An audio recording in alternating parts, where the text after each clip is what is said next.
मैं doctor Mahadev Singh, assistant professor political science, Shri Sanwaliya ji government college Mandipiya Chittorgarh. आज हम पढ़ेंगे शासन के प्रकार। और शासन के ये प्रकारों में हमें दो देखते हैं, एकात्मक शासन और संघात्मक शासन। शासन की शक्ति को हम शक्ति पृथक्करण के आधार पर या सेपरेशन ऑफ पावर थ्योरी के आधार पर हमने गवर्नमेंट को विभाजित करके देखा, जिसमें कार्यपालिका, व्यवस्थापिका और न्यायपालिका 3 अंगों में विभाजित किया गया। परंतु आज जो लोकतंत्र जिस परिपक्व रूप में आ रहा है, उसमें यह महसूस किया गया कि सेपरेशन ऑफ पावर थ्योरी के अलावा शासन का और भी विभाजित किया जाना आवश्यक है। और शासन की ये विभाजन क्षेत्रीय आधार पर हुआ। शासन की शक्ति को क्षेत्रीय आधार पर विभाजित 2 सिस्टम में किया जाता है, एक एकात्मक और एक संघात्मक शासन व्यवस्था।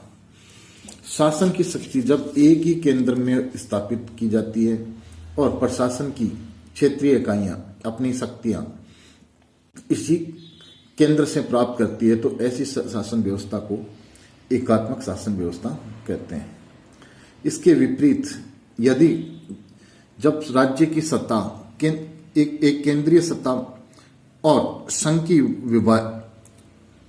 इकाइयों के बीच विभाजित हो जाती है, तो उसे संघात्मक शासन व्यवस्था कहते हैं। यानी संघ और राज्य यानी कि केंद्र और इकाइयों के मध्य संविधान के द्वारा सत्ता या पावर या शक्तियों का विभाजन होता है, तो वह संघीय शासन व्यवस्था कहलाती है। अब हम बात करते हैं एकात्मक शासन व्यवस्था की। एकात्मक शासन यानी यूनिटरी गवर्नमेंट। एकात्मक सरकार में शासन की सर्वोच्च शक्ति एक ही केंद्र के हाथों में केंद्रित रहती है और उसी केंद्र से शासन का सारे कार्य किया जाता है। एकात्मक शासन की इकहरी एवं एकीकृत व्यवस्था है, जिसके द्वारा राज्य की समस्त शक्तियों का प्रयोग किया जाता है। इसके बारे में प्रोफेसर हर्मन माइनर ने एकात्मक शासन व्यवस्था को परिभाषित करते हुए कहा है, एकात्मक राज्य में संपूर्ण शासन सत्ता एवं शक्ति एक ही केंद्र के हाथों में होती है और उसकी इच्छा और उसके अधिकार संपूर्ण क्षेत्र में सर्वशक्तिमान होते हैं। यानी कि पावर का सेंटर एक होगा और उसी सेंटर की जो भी आदेश होगा वो पूरे देश के अंदर यानी सारे देश के अंदर सर्वोपरि होंगे। इसी प्रकार CF स्ट्रॉन्ग ने एकात्मक शासन की 2 विशेषताओं के बारे में चर्चा की है।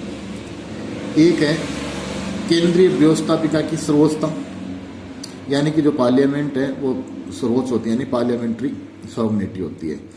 दूसरा अन्य उपसंघीय इकाइयों का, यानी कि जो संघ में जो इकाइयां होती है, जो राज्य होते हैं, उनका अभाव होता है, यानी कि यूनिटरी लेजिस्लेचर कार्य करती है। अब हम बात करेंगे एकात्मक शासन के गुण और दोषों के बारे में। पहले हम चर्चा करते हैं एकात्मक शासन व्यवस्था के गुणों की। तो एकात्मक शासन व्यवस्था का जो सबसे पहला और सर्वोपरि गुण है वह है कि इसमें शासन में एकरूपता होती है और प्रशासनिक एवं कानूनी एकरूपता बनी रहती है।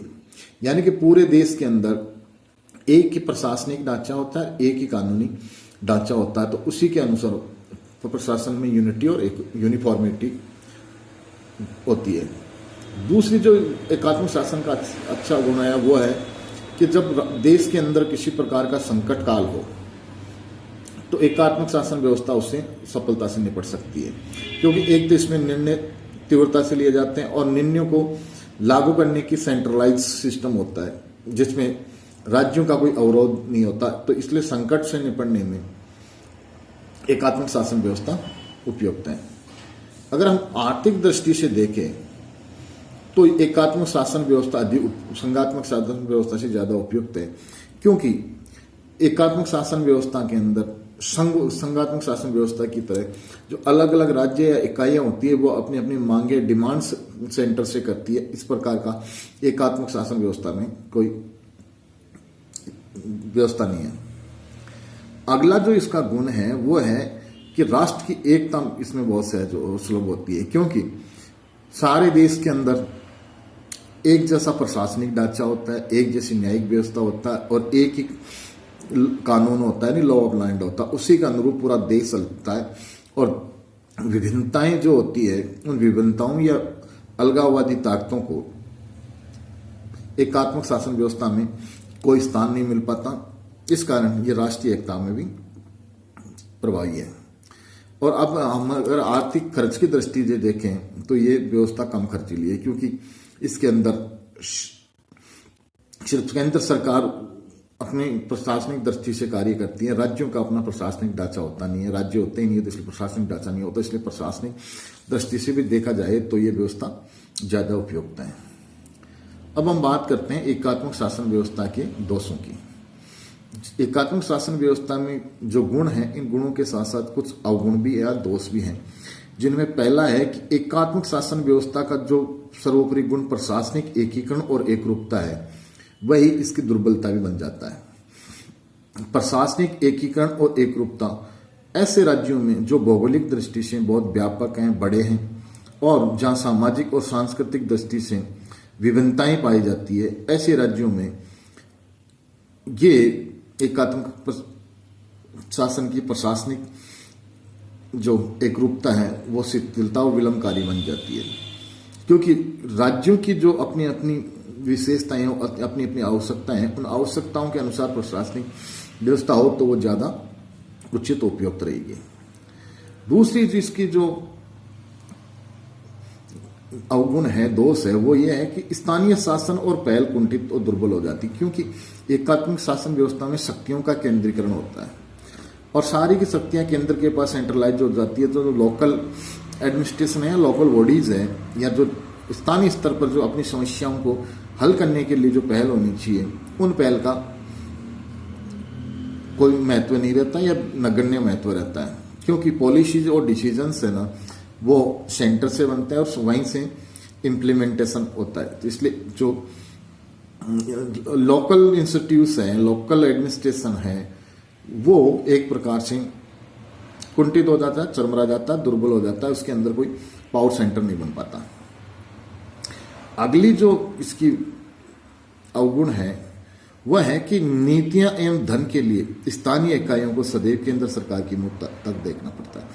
यानी कि इस एकात्मक शासन व्यवस्था में जो सारा का सारा ट्रेजरी है वो सेंटर के पास होती है, इकोनॉमिक्स पावर, सारी की सारी फाइनेंशियल पावर्स और सारा पैसा केंद्र सरकार के पास होता है। जो लोकल एडमिनिस्ट्रेशन है, जो लोकल यूनिट्स हैं, उनके पास अपने रेवेन्यू जनरेट के कोई सोर्सेज नहीं होते, वो अपने रेवेन्यू के लिए, अपने खर्चों के लिए, धन के लिए, फाइनेंस के लिए वो सेंट्रल गवर्नमेंट की तरफ देखते हैं। वो सेंट्रल गवर्नमेंट की इच्छा पर निर्भर रहते हैं कि वो उनको कितना धन देती है।